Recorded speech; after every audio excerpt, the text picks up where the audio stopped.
Alright, so I am awkwardly in my room during 5th period B lunch, and I am going to work some problems with you guys. So the first problem's up here, just ask for the equivalent resistance, or which is sometimes written as REQ. One of the sheets we looked at today had it as REQ.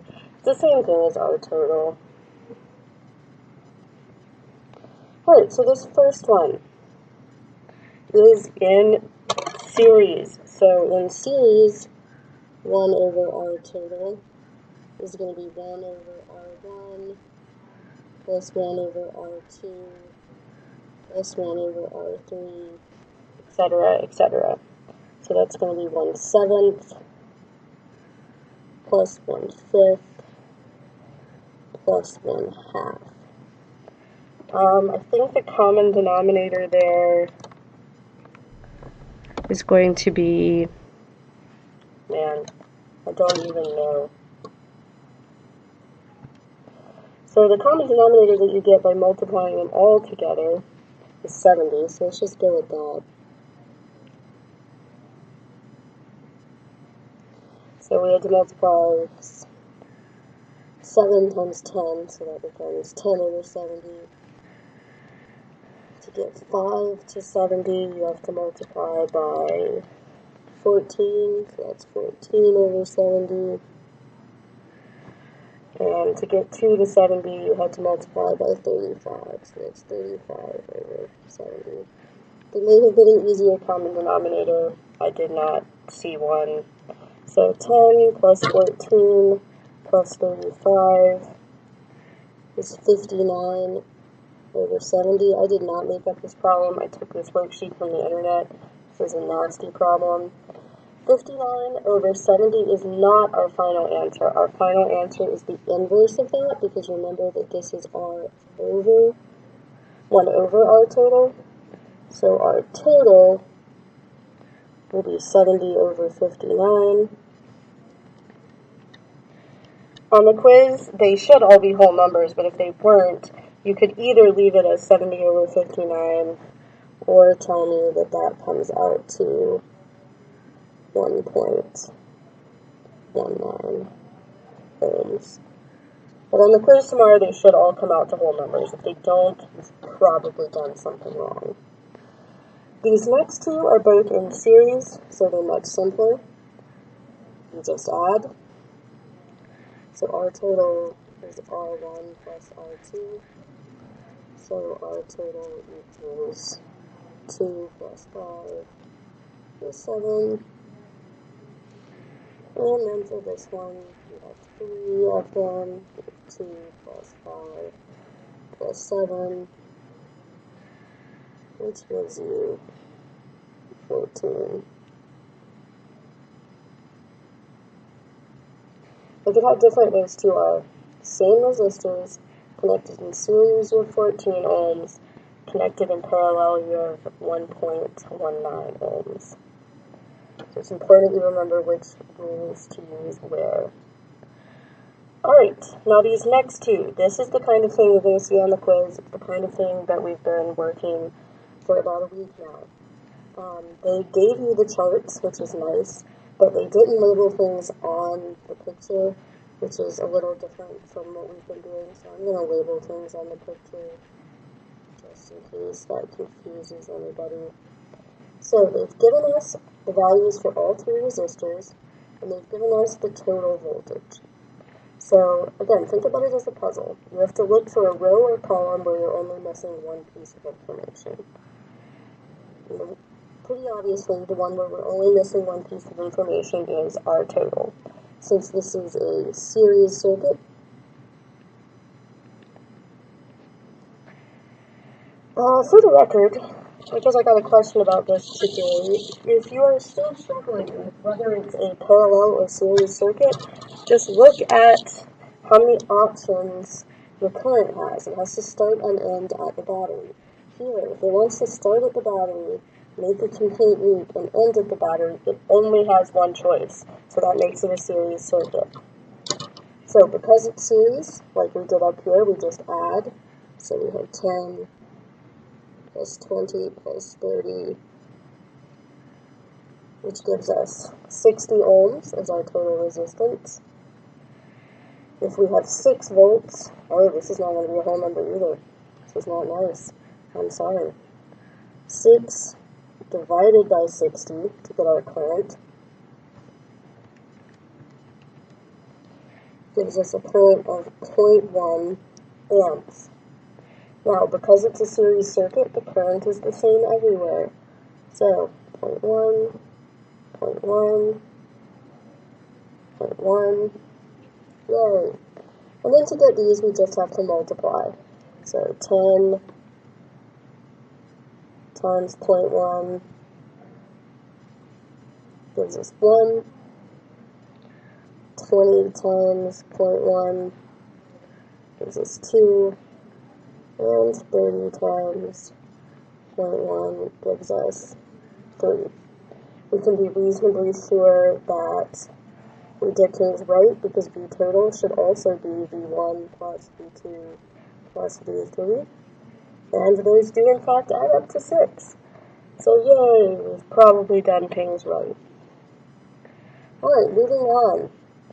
Looking at this next problem, let's see how many paths the current has to take. To make a complete loop, it could go like that, but it could also go like that, or like that. So it has multiple paths, 3 to be specific, but as long as there's more than one, that makes it parallel. So, we have to use the parallel rules. They've given us the same pieces of information, the total voltage in each of the individual resistors. So again, the only place we can fill in to begin with is, that's actually not true. I was going to say the only place we could fill in to begin with would be here, but that's not true. If you want to try to avoid having to do this fraction stuff, you usually can, because I was going to start adding fractions, but I don't have to, because we know that it's a series or a parallel circuit, which means that the voltage is the same everywhere, which means that all of those voltages are 6. So we could actually go about it without ever having to do the fraction method. So we would just do 6 divided by 10 here. So 0.6. 6 divided by 20.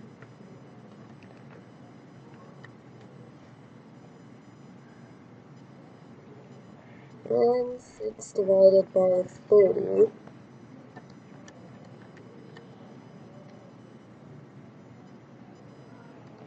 So 0.6 plus 0.3, because in a parallel circuit the currents add up.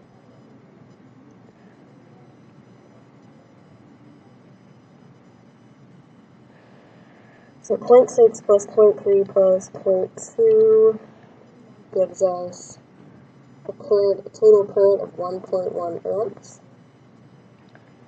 We could then say, okay, 6 divided by 1.1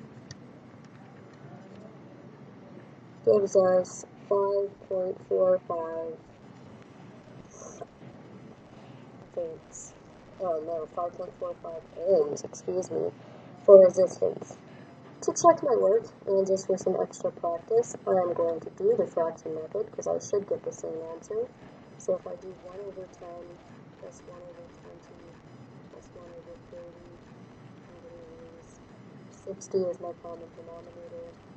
So I'm going to do 6 over 60 plus 3 over 60 plus 2 over 60. 6 plus 3 plus 2 is 11, divided by 60. I'm going to take the inverse of that. Our total is 60 over 11, which is in fact 5.45. Yay, did things right. Again, the ones on the quiz tomorrow should come out to whole numbers. If you don't get a whole number on the quiz, odds are you've done something wrong. I thought by taking this from the internet and not making up numbers on my own that it would come out to whole numbers, but never mind. Alright, these last two are not asking you to solve the whole chart, although you certainly can. If you're like, nope, that's the only way to think about it, and your chart and your boxes, you do you. But you don't have to do the whole chart, because if you look at it, so this is a parallel circuit, because it has multiple paths. They've given us the voltage, V total, and they've given us each of our little resistors. They ask us for the equivalent resistance of the circuit shown, so they just want R total. So, we just have to add fractions. 1 over 6, plus 1 over 12, plus 1 over 36, plus 1 over 18.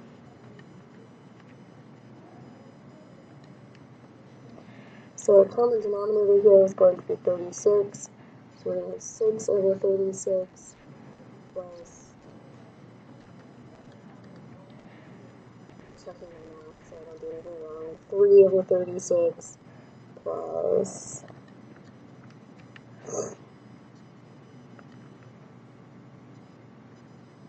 oh god, plus 1 over 36 plus 2 over 36. So, 9, 10, 12 over 36. Inverse time. 36 divided by 12, which gives us 3 ohms. Nice and pretty even numbers. Yay! Alright, now this is the one where some people are going to be like, oh god, I definitely need my chart.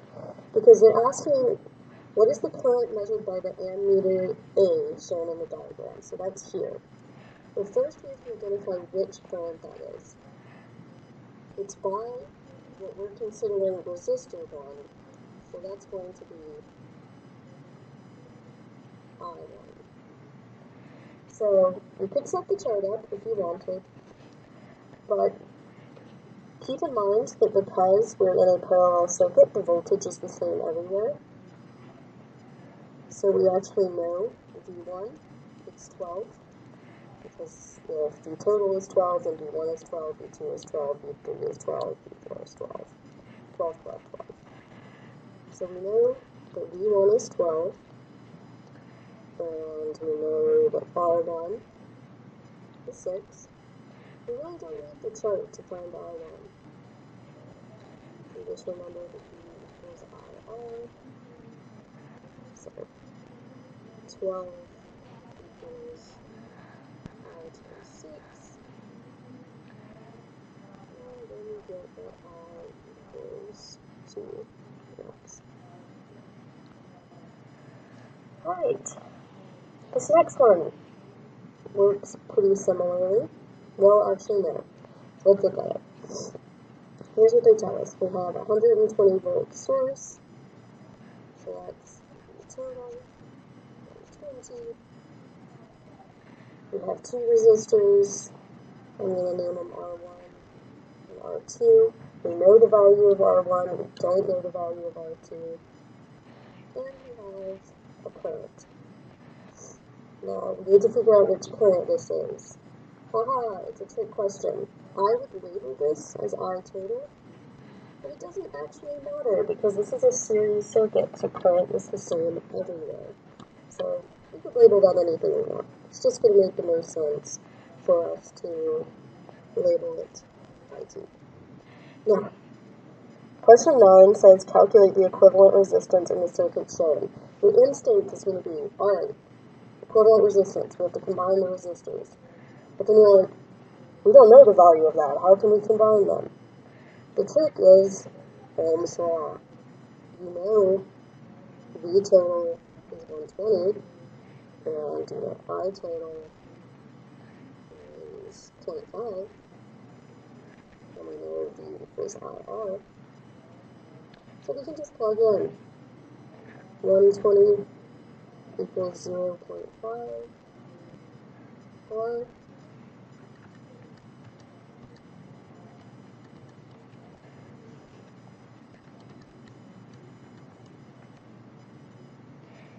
you get that R, I really should have had to use the calculator. Wow, I can do that in my head, I just wasn't using my brain. R equals 240 ohms. Now, determine the resistance of the unknown resistor, which we're calling R2, shown in the diagram. So the way we would think about that is we know that R total has to equal R1 plus R2. So 240 equals, when they gave us is 50, plus R2. So subtract 50 to both sides, and you get that R2 is equal to 190 ohms. Again, if you wanted to, for both of these problems, you could write out the whole chart. But since they were only asking us for a couple of things, instead of asking us for lots of values like they did up here, in my opinion, it's going to be easier to just do it without the chart. Alright, all the work we did in class is going to be posted as well, so feel free to refer to that. And if you can do all of this, you should do great on the quiz tomorrow. Happy Valentine's Day.